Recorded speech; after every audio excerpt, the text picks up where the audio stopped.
पापा आप हमें लेने कब आ रहे हैं? ईशल, ईशल किससे बात कर रही हो? मुझे तो फोन मामा का दो।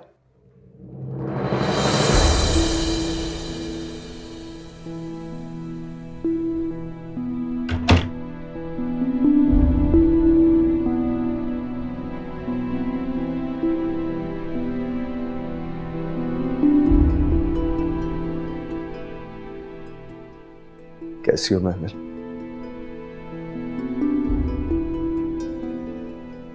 मैं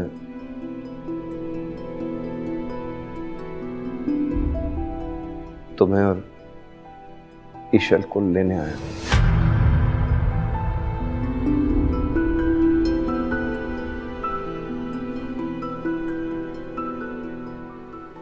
डू यू रिमेंबर मी बेटा? मैंने आपको देखा है।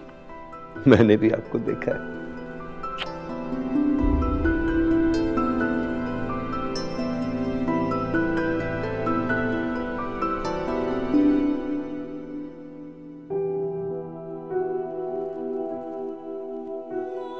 मैं जानता हूं मेरा तरीका बहुत ऑकवर्ड लगा होगा तुम्हें, लेकिन अगर तुम सिर्फ मेरी बात सुन लो तो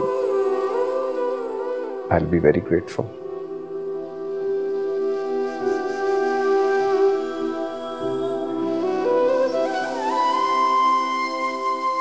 कुछ अर्सा पहले अमेरिका में मेरा एक्सीडेंट हो गया था। कई दिन मैं बिस्तर पर पड़ा रहा, कंप्लीटली बेडरिडन। उन दिनों में मैंने तुम लोगों को बहुत मिस किया।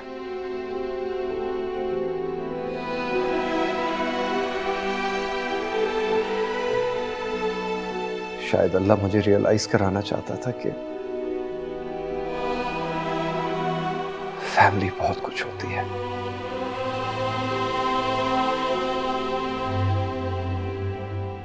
मेरे सारे फ्रेंड्स,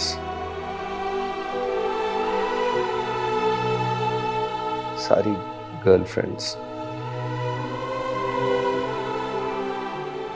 किसी ने भी मुझे वक्त नहीं दिया, थोड़ा सा भी नहीं। पहले मैंने सोचा कि तुम्हें कॉल कर लेता हूं, लेकिन फिर मुझे ये एहसास हुआ कि a call just would not be enough। मुझे जाना होगा, तुम्हारे पास आके, तुम्हारे सामने आके अपोलोजाइज करना होगा।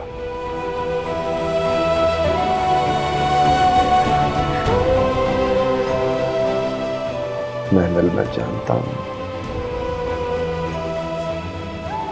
मैंने जो कुछ किया और उन बातों की वजह से तुमने जितना सफर किया, उसके सामने सॉरी की कोई हैसियत नहीं है। बेमानी सा लफ्ज हो जाता है। मेरी बस तुमसे ये दरख्वास्त है, एक रिक्वेस्ट है कि मेरे घर वापस आ जाओ, तुम दोनों अपने घर। तुम मुझे माफ नहीं करना चाहती, मत करो। अगर मेरी सूरत नहीं देखना चाहती तो मैं उस घर में नहीं रहूंगा, कहीं और रह लूंगा जाके, लेकिन घर वापस आ जाओ। पहले की बात और थी महमिल, मैं एक डिफरेंट इंसान था तब। मुझे इस बात का अंदाजा हो गया है कि मैं ईशल और तुम्हारे बगैर नहीं रह सकता। प्लीज मुझे माफ कर दो, प्लीज।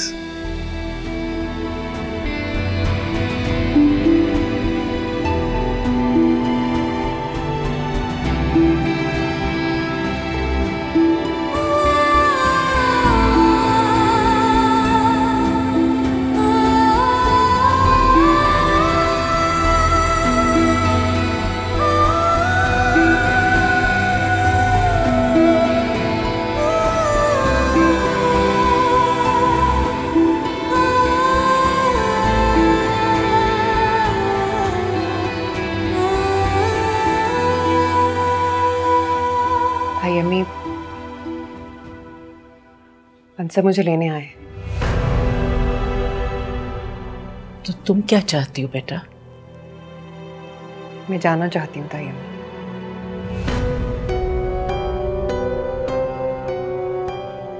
अगर आप लोगों की इजाजत हो तो। बिल्कुल। को अंदर क्यों नहीं बुलाया तुमने?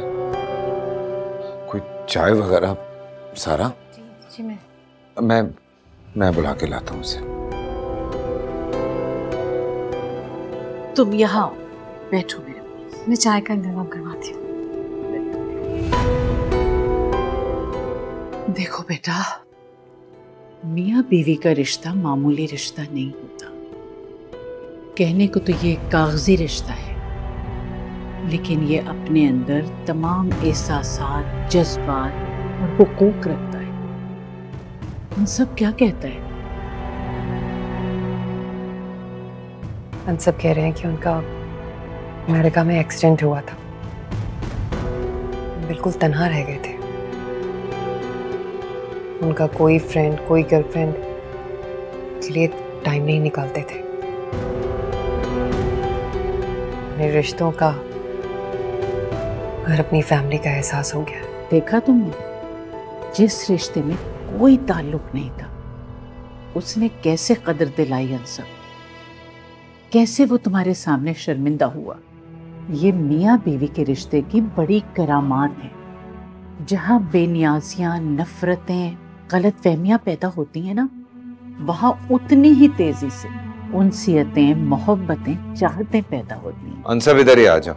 आओ। आई एम सॉरी, लेकिन माँ की चूंकि तबीयत ऐसी है कि मैं। आओ बेटा आओ। अस्सलाम वालेकुम। वालेकुम सलाम। जीते रहो, जीते रहो। कैसी हैं? अल्लाह का शुक्र है। माफ कीजिएगा, मैंने आदतन आपको आंटी कह दिया। ताई अम्मी यही कहती है ना महमूद आपको? हाँ बेटा, इसकी ताई अम्मी हूँ तो तुम्हारी भी ताई अम्मी हूँ। बहुत खुशी हो रही है कि तुम आए। बैठो। सारा कैसी हैं आप? बिल्कुल ठीक। आप कैसे हैं? आपको याद है मेरा नाम? जी, जब बीवी याद आ गई तो बीवी से जुड़ा हुआ हर रिश्ता भी याद आ गया मुझे। अनसब, तुम्हारी मुलाकात नहीं हुई। मेरी मिसेस हैं दिलनशीन। अस्सलाम वालेकुम। वालेकुम सलाम। चले महमूद? जी, मैं बस ईशल का बैग पैक कर लूँ।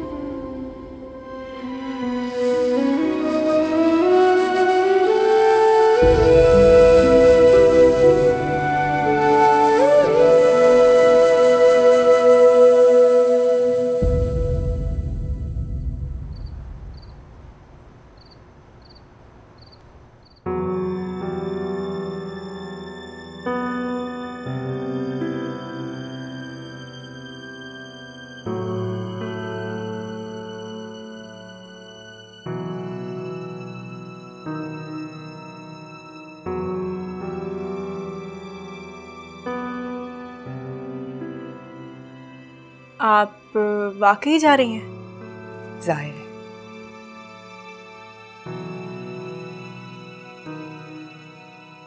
और मोहब्बत?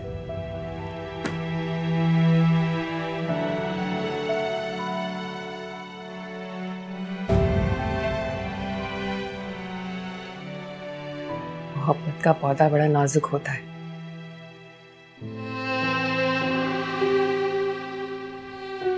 नामुआफिक आबो हवा, मोहब्बत की खाद और ताल्लुक का पानी ना मिले तो मुरझा जाता है।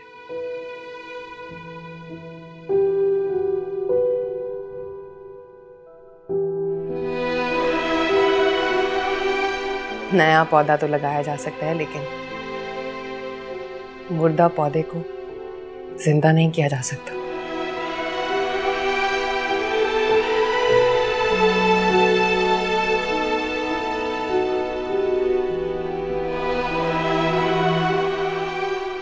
मेरे प्यार का पौधा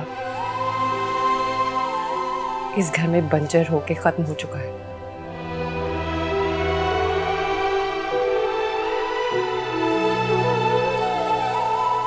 नया पौधा लगा।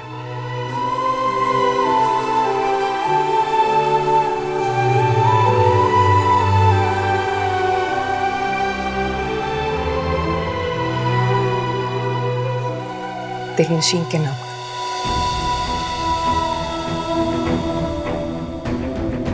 हैदर ने बार बार मुझसे कहा है कि वो मेरा मोहसिन है, मेरा कजन है।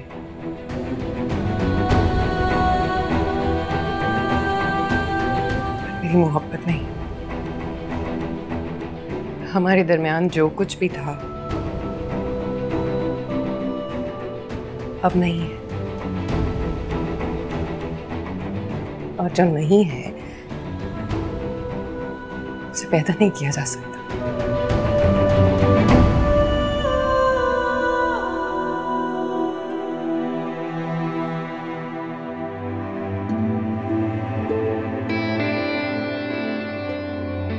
खुदा तुम दोनों को खुश रखे, एक साथ रखे। बहुत साथ दिया है तुम लोगों ने मेरा। हो सके तो ये सोच के माफ कर देना कि कहत की मारी महमल आई थी अपनी मोहब्बत की फसल काटने। ये सोचे बगैर के बीच में वक्त आ चुका है,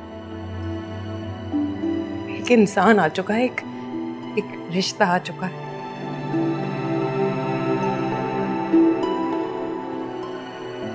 अब तो ये बताने की जरूरत नहीं है ना कि तुम्हारा शौहर तुमसे कितनी मोहब्बत करता है। अब तो दोस्ती हो गई है, जान गए होगे एक दूसरे को।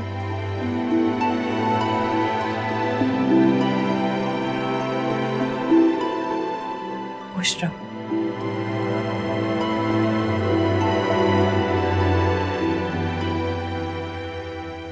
महमल चलो, अनसब चाय पी चुका है। जी बस मैं आ रही हूँ।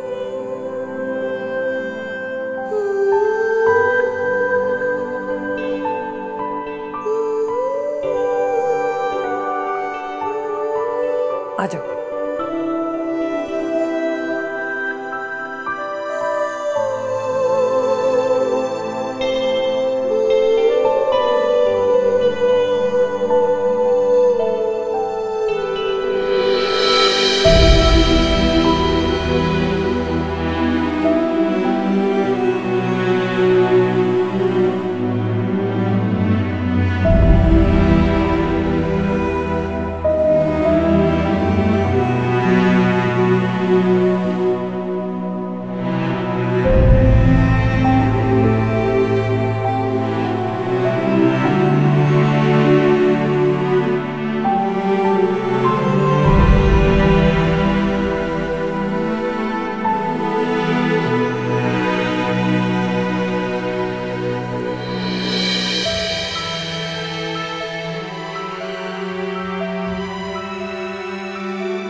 इसको बेटा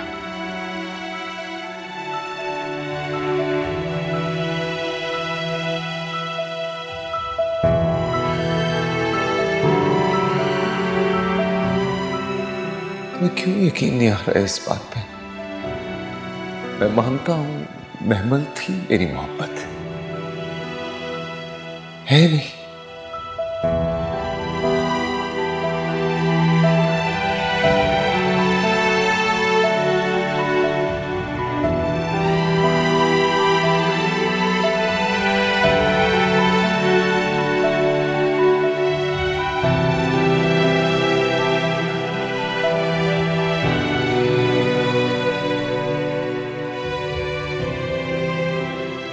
अब घर जा रहे हैं।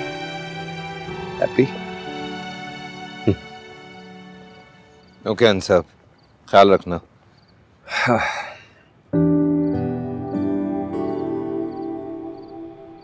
आपने इतना अरसा मेरी बीवी और मेरी बेटी को अपने पास रखा। मेरे पास अल्फाज नहीं कि कैसी बात कर रहे हो अनसब? महमल का अपना घर है ये। ये जब चाहे यहाँ आ सकती है, रह सकती है। एक्चुअली मेरे अब्बा के इंतकाल के बाद इन सब की जिम्मेदारी मुझ पे आ गई थी। तब सरबरा मैं ही।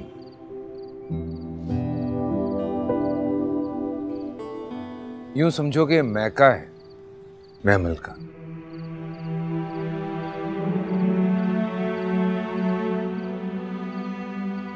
कजन होने के नाते, रिश्तेदार होने के नाते मैं आपसे सिर्फ यही कहूंगा कि कभी ये मत समझना कि इसका कोई नहीं।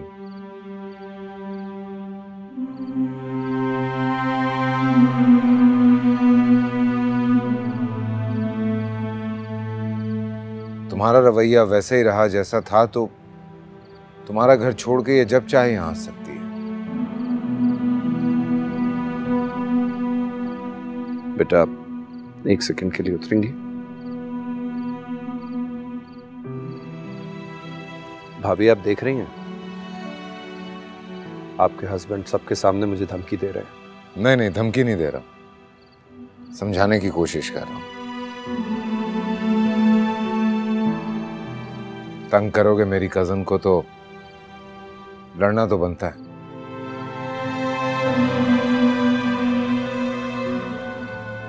Thank you Haider.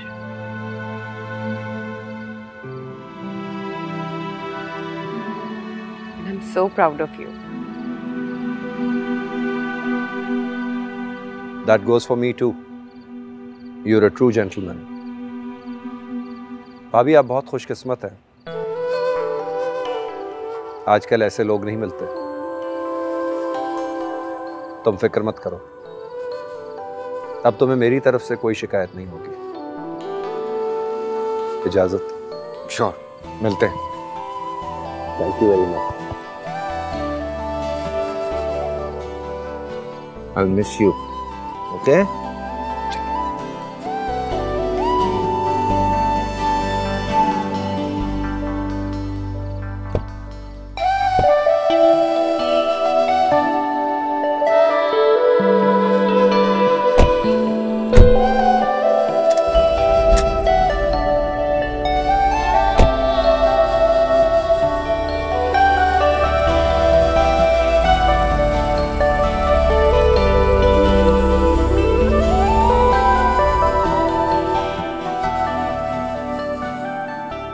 शुक्र है महमल का घर बस गया। देर से ही सही। जिम्मेदारी का एहसास तो हुआ उन सबको। मैं माँ के पास जाती हूँ।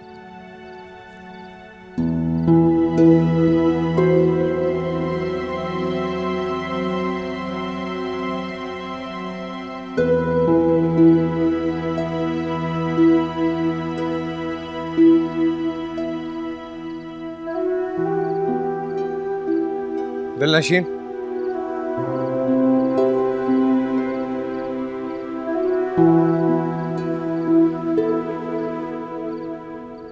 तुम ठीक हो ना?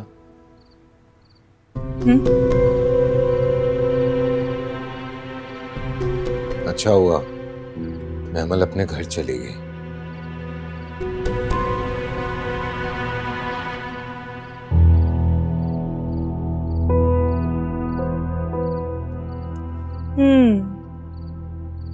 काफी एक्शन और थ्रिलर से भरपूर हो गई थी हमारी जिंदगी। हर मोड़ पे एक नया ट्विस्ट।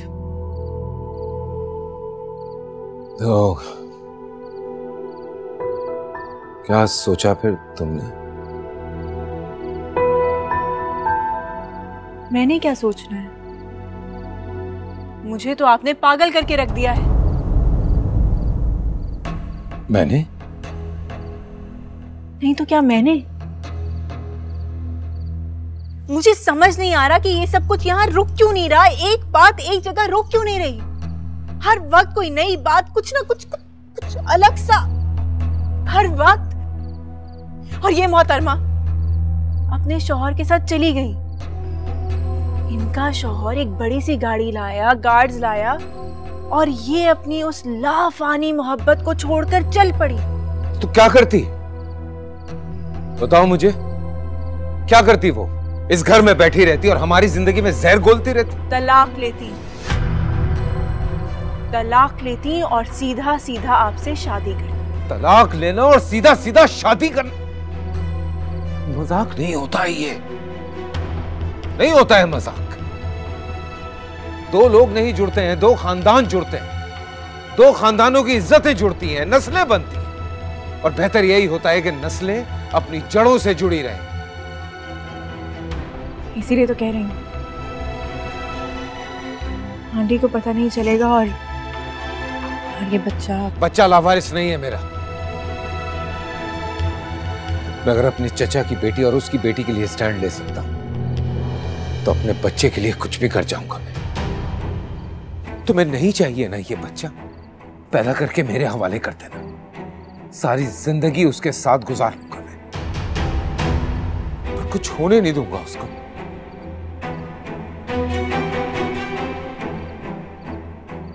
जिद कर रहे हैं आप? जिद तो तुम कर रही हो दिलनशीन।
साहब, मुझे तुमसे कुछ जरूरी बात करनी है। मैं प्रेग्नेंट। जब दिल चाहेगा फोन बंद कर दोगी। पागल समझे मुझे? कुछ पूछ रहा हूं तुमसे।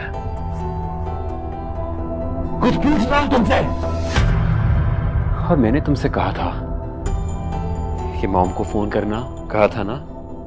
क्यों नहीं किया फोन? अपने शौहर की माँ की तो बहुत खिदमतें करती हो, थकती नहीं।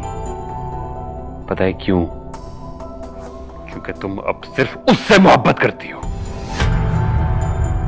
और एक और बात बताऊं तुम्हें, ठीक कहती है मेरी माँ, बिल्कुल ठीक कहती है तुम्हारे बारे में। जो उनका एनालिसिस है बिल्कुल परफेक्ट है। तुम सिर्फ एक लालची लड़की हो, सिर्फ एक लालची लड़की, और मुझे एक ऑप्शन की तरह ट्रीट कर रही हो। एक ऐसी ऑप्शन जो कि एक बेहतर ऑप्शन है और जिसे तुम जाया नहीं कर सकती, है ना? दिल तो कर रहा है कि अभी तुम्हारे घर आऊं और तुम्हें घसीट कर वहां से लेकर जाऊं। दिलनशीन, बहुत मजा आ रहा है ना तुम्हें? बहुत मजा आ रहा है ना उसके साथ जिंदगी गुजारने का? तुमसे कुछ पूछ रहा हूं, मेरी बातों के जवाब दो। Hello hello hello.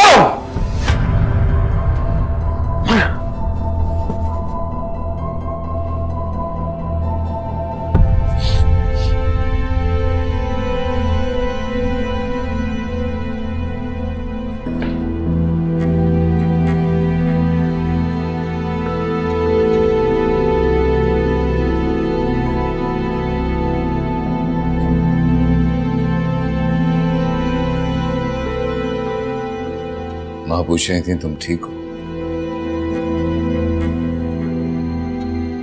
दिलनशीन, आ रही हो? ओके?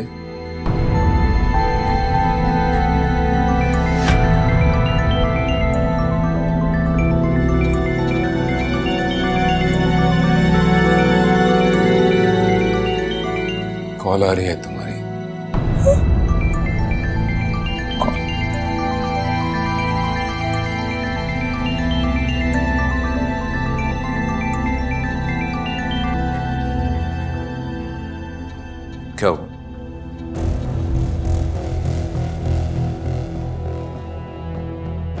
कुछ कह रहे थे आप? एक्चुअली माँ पूछ रही थी कि तुम ठीक हो। जी ठीक हूँ।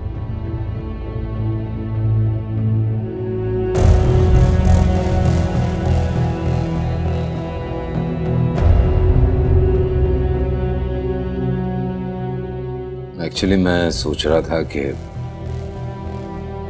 शायद से बात करूं। कोई अच्छी गायनेकोलॉजिस्ट है तो रेकमेंड कर दे ताकि तुम्हें मैं ले जाऊं उसके पास। क्यों? क्या मतलब क्यों? माँ के लिए, बच्चे के लिए फॉलोअप बहुत जरूरी होता है, इसलिए गया। वरना बाद में कॉम्प्लिकेशंस होती हैं।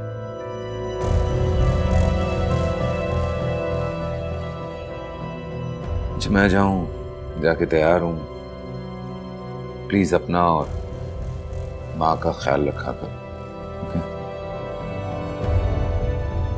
बच्चा हो जाएगा उसके बाद?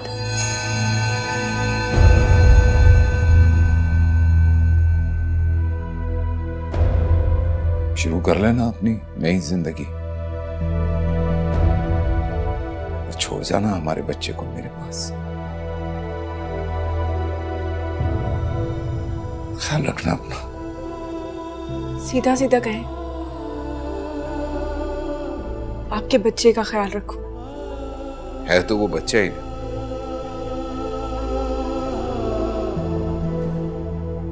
तुम जो भी कहो दूर नहीं है तुमसे वो। बस बात यह है कि तुम उसे अपने करीब नहीं समझते। मियां बीवी वाला रिश्ता नहीं है ना बच्चे के साथ कि 3 लफ्ज कह दिए या सुन लिए तो रिश्ता खत्म। तो वजूद का वजूद से रिश्ता होता है। जब तक जियोगी ना तब तक हुकूक और फराइज निभाने पड़ेंगे। पर हां, एक ना एक दिन मेरा बच्चा सवाल जरूर करेगा तुमसे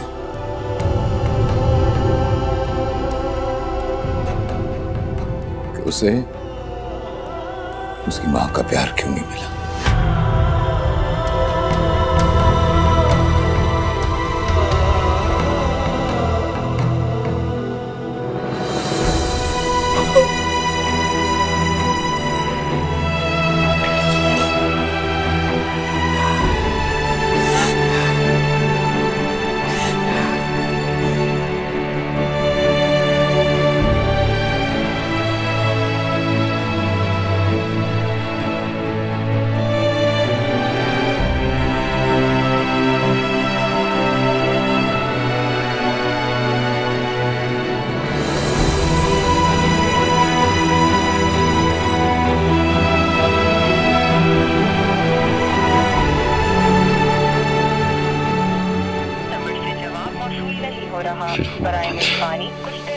फिर फोन।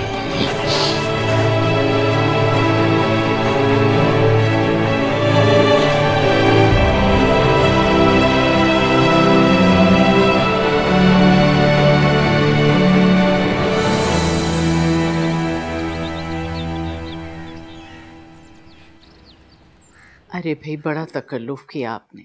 आओ दिलनशीन बेटा, तुम्हारे घर वाले तुम्हारे होने वाले बच्चे के आने की खुशी में मिठाई लेकर आए। अस्सलाम वालेकुम मम्मी। अस्सलाम वालेकुम भाई। वालेकुम अस्सलाम। कैसी तबीयत है तुम्हारी? अल्लाह का शुक्र ठीक है।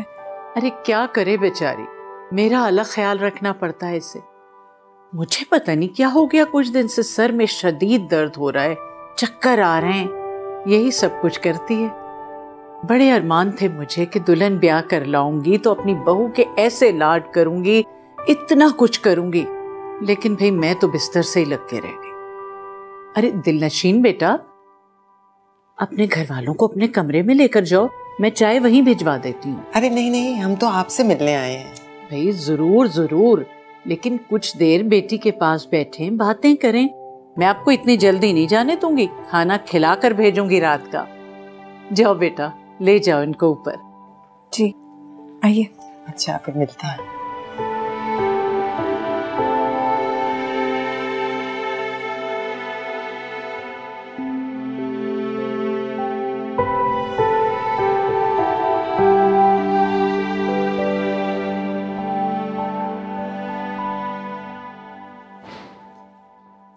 माशाल्लाह माशाल्लाह, कितनी खूबसूरत दुनिया है मेरी बेटी की। और इसी दुनिया को ये फूंकने चली थी। अच्छा बस, बिला वजह बार बार इसे माजी याद दिलाकर शर्मिंदा मत करो। अब तो मेरी बच्ची खैर से माँ बनने वाली है। हैदर मियाँ खुश तो होंगे? जी बहुत खुश हैं। माशाल्लाह। क्या कहते हैं, बेटा चाहिए या बेटी? ऐसी कोई फरमाइश नहीं की उन्होंने। मुझे हैदर भाई से इसी बात की उम्मीद थी। वो बहुत ग्रेट इंसान है वैसे। वरना अक्सर सुनने में आता है कि मर्द अपनी बीवियों से बेटे की ख्वाहिश कर करके उनका जीना हराम कर देते हैं।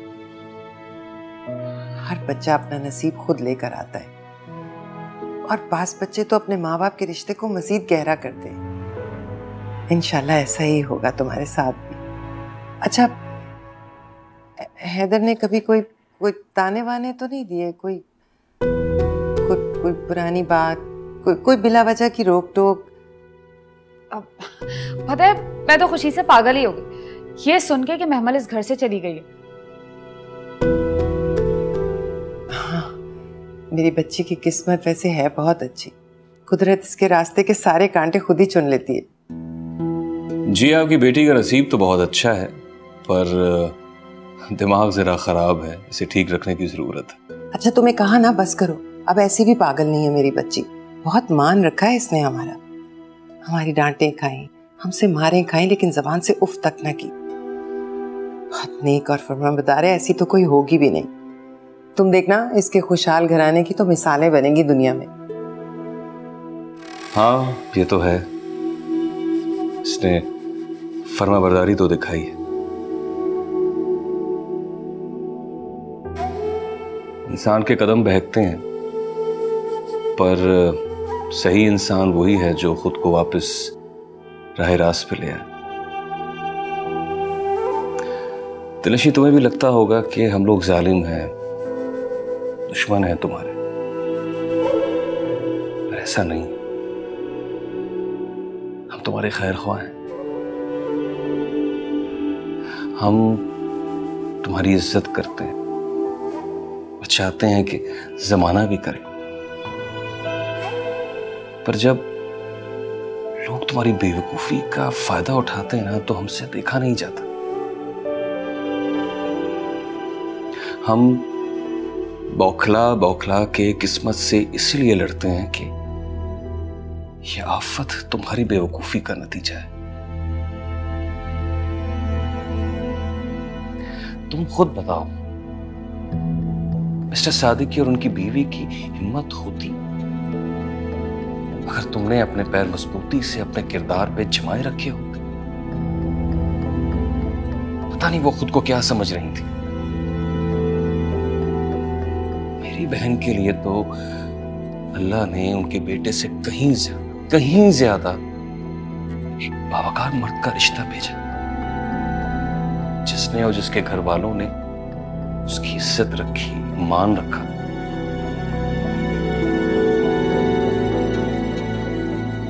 हमें इन कोठियों से कोई लेना देना नहीं था। आज भी वो थाने में गुजरा हुआ वक्त मैं नहीं भूला हूं।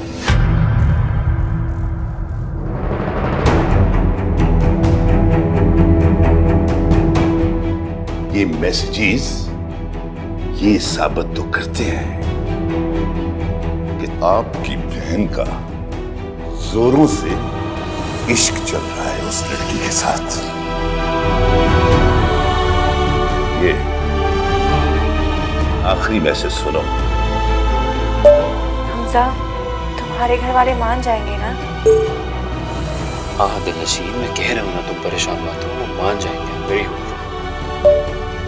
पता नहीं मुझे ऐसा क्यों लग रहा है कि मैं तुम्हें खो दूंगी। मैं घर वालों से बात करता हूँ, तुम प्लीज परेशान मत हो। आपको मुझे जेल में डालना है ना, आप डाल दें प्लीज। मेरी इज्जत को इस तरह ना उछाले। तुमने मेरा कहना मान के मेरा मान रखा।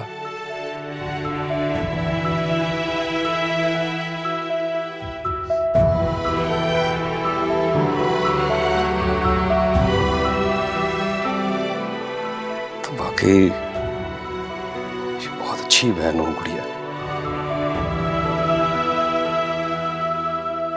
पता है मेरा दिल करता है कि अल्लाह तुम्हें तुम्हारी जैसी प्यारी बेटी दे। जीती रहो, खुश रहो हमेशा अपने शौहर के साथ।